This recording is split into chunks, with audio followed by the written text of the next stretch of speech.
My name is Ariel. I'm a musician and a fashion designer. I'm going to be showing you how to make projects that you can use every day.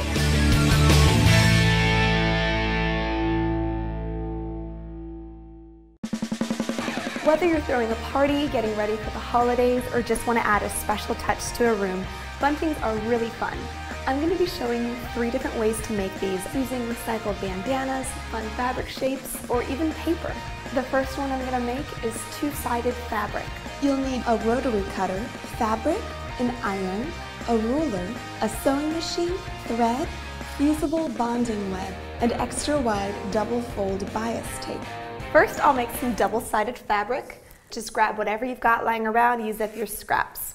Grab my fusible bonding web, and this will be the glue that creates the double layer fabric here.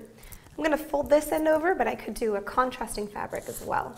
Now I'll take my hot iron and just begin fusing these fabrics together.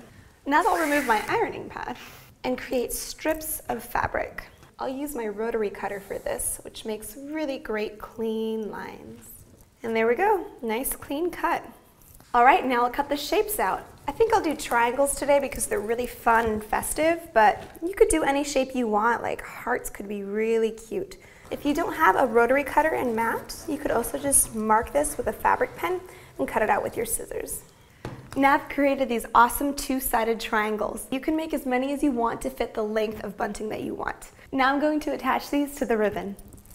And instead of ribbon today, I'm actually using double fold extra wide bias tape, which is much less scary than it sounds. It's actually already folded and ironed in half. This is how it comes in the store, so it's a perfect way just to insert my triangle shapes just like that. And I'm leaving, I don't know, about 6-inch opening right here, and this is going to allow me to attach my bunting to anywhere that I want to hang it.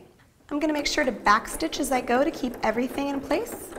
I've just got a nice long straight stitch here. I'm going to leave a gap about the same width as the triangle. Even though I don't really need to sew anything into this part of the ribbon, I'm just going to keep going. That's going to secure everything. It's also going to close up my gap here, but I'm just kind of sandwiching it in there as I go. Just repeat this until your bunting is as long as you want it to be, making sure to backstitch on that last shape. And it's done. Next, I'll show you how to make one using recycled bandanas. These are made the same way, but instead of using fabric, you're going to use folded bandanas. I'm just going to start by grabbing one of my bandanas. I'm going to cut it into 4 triangle shapes. If you prefer, you could also use a fabric pen and just cut with your scissors. You should have 4 triangle shapes. Now I'm going to show you how to fold them. With the pretty side facing down, I'm going to take these 2 longer ends here and just fold them towards the middle. Now I'll flip this shape over and take these 2 new outer ends and have these meet in the middle, just like that. Now I'll pin both sides in place. Do this to the rest of your triangle shapes, and then you'll be ready to sew them all together. So I want to sandwich my bandana in between the bias tape and sew them all together exactly like I did for the fabric. You could also use old napkins, doilies, pretty much anything beautiful that you have lying around. And now you've got this unique recycled bandana bunting. Now I'll show you how to do it with paper. You'll need several sheets of medium to heavyweight colored paper, a paper punch or scissors, a sewing machine, and thread. I'm going to take my great paper punches and just begin punching holes out of this beautiful scrapbook paper. This is going to give me way better shapes than anything that I could draw or trace, cut on my own. It's fun to mix up the shapes and maybe alternate between different designs. You can cut out as many shapes as you want using as many different colors until you think you have enough for the length of the bunting that you want. Now on to the fun part. It's time to sew all my cute paper shapes together. Here's my back stitching, and I'm just right in the center of my shape. And now here, I'm not sewing anything right now, it's just creating a nice little chain, and I'll do this for about 1 inch so it's sturdy and not so long that it'll get tangled up all the time. And then I'll lift up my presser foot and insert the next one.